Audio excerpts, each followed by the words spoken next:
Today we're going to read a story called The Woodcutter's Gift by Lupe Ruiz Flores, illustrated by Elaine Jerome. Today, while we're reading this story, I want you to think to yourself, what is the problem in the story? Then I want you to think about how did the characters in this story solve the problem. The Woodcutter's Gift. On a stormy night, a violent thunderstorm blew in and knocked down the giant mesquite tree that stood in the town square. After the storm, all the neighbors, who rarely spoke to each other, came out of their houses and gathered around the enormous tree that was blocking the main street. "That tree is dead! Let's get rid of it!" remarked the storekeeper as he poked at it with a stick. He looked up to see what the others thought. The crowd muttered in agreement. "Yeah," said the house painter, "I'll bring my saw and cut it into little pieces." "No, wait," the gardener said. "Let's ask the woodcutter Tomas what he thinks we should do." "Tomas," said the gardener, "what should we do with this tree?" "This rough and ugly mesquite is only good for one thing, firewood," said the grumpy painter. No, the woodcutter said, moving closer to the tree. "Don't destroy this good tree." "What are you going to do with it?" the crowd asked. The woodcutter paused, deep in thought. This tree could belong to everyone. "How can one tree belong to everyone? Not possible." The woodcutter just grinned and replied, "It's a surprise. You'll see."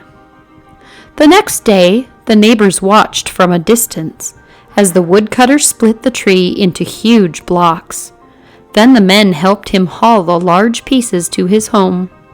Day after day, the townspeople watched as wood chips flew into the air like sparks from a fire, as the woodcutter carved and chipped and whittled the wood. "My dad says that ugly mesquite is only good for barbecues," said one young boy as he watched from the other side of the fence. "Ah, but he's wrong," the woodcutter replied. "The beauty of this tree is not on the outside, but on the inside." Every day the curious neighbors went to watch the woodcutter work. They talked and laughed and wondered what he was doing. "What are you making?" they kept asking him. "Be patient," he would say, and continue with his work. One day the woodcutter moved the chunks of wood inside his woodshed.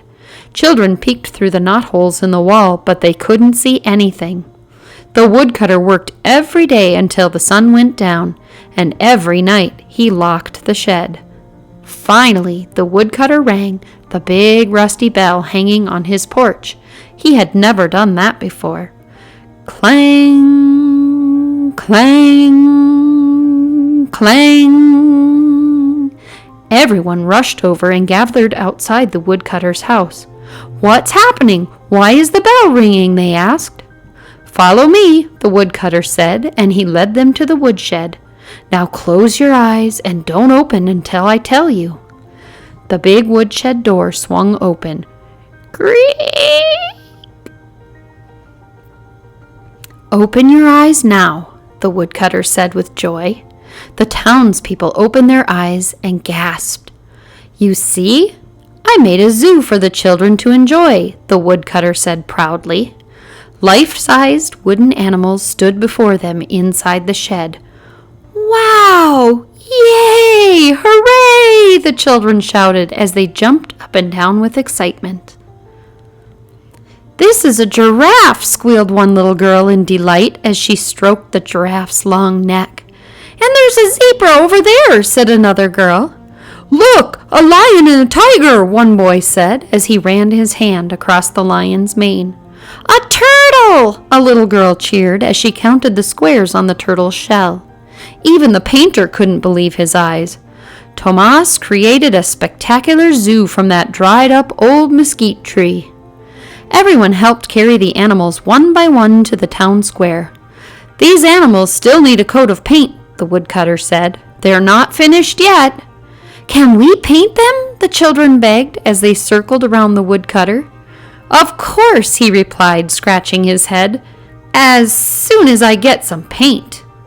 "Wait, we'll get the paint," said the neighbors, rushing home. They returned with an odd assortment of leftover paint and paintbrushes.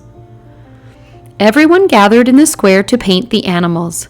When they finally finished, they giggled at the orange giraffe with the brown spots, cherry red lips, long black eyelashes, and bright blue hooves. They laughed at the turtle with the pink and green squares on its shell.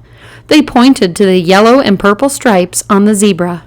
"I couldn't have done a better job myself," said the woodcutter, smiling. To celebrate, the townspeople had a big party in the square. The adults watched the children play in the zoo. They painted brightly colored booths and decorated them with giant paper flowers in red, blue, green, yellow, and purple. Everyone enjoyed the snow cones in rainbow colors. A few days later, men dressed in suits and ties came to talk with the woodcutter. The curious neighbors gathered outside his house. A short while later, the woodcutter came out and addressed the crowd. "These gentlemen from the city want to buy the zoo for the museum. They said it's a work of art," he said, smiling sheepishly. Tomas had never thought of himself as an artist. Everyone was quiet. Then a little boy asked sadly, "Does this mean we'll lose our zoo?" The children were ready to cry. Would their zoo be taken away? The woodcutter looked at the crowd. "Look at how our zoo has brought us all together," he told the men in suits. "The zoo belongs here. It's not for sale, but I will donate one piece to the museum so others can enjoy it too." All the people cheered and the children jumped up and down. Everyone formed a circle around the woodcutter. They celebrated. They danced. By the time it got dark, everyone was exhausted. That night, the children slept so soundly that they did not see Mr. Giraffe stretch his long neck and snap a leaf from the tree. They did not catch Mr. Lion's curly mane blowing gently in the breeze as he yawned. They missed seeing Mr. Zebra's purple and yellow stripes swirl as he pranced around the yard. And no one saw Mr. Tiger's tail swish back and forth as he swatted a fly. No one saw the special magic that filled the air that night. They were just happy knowing that the woodcutter's gift would still be there in the morning.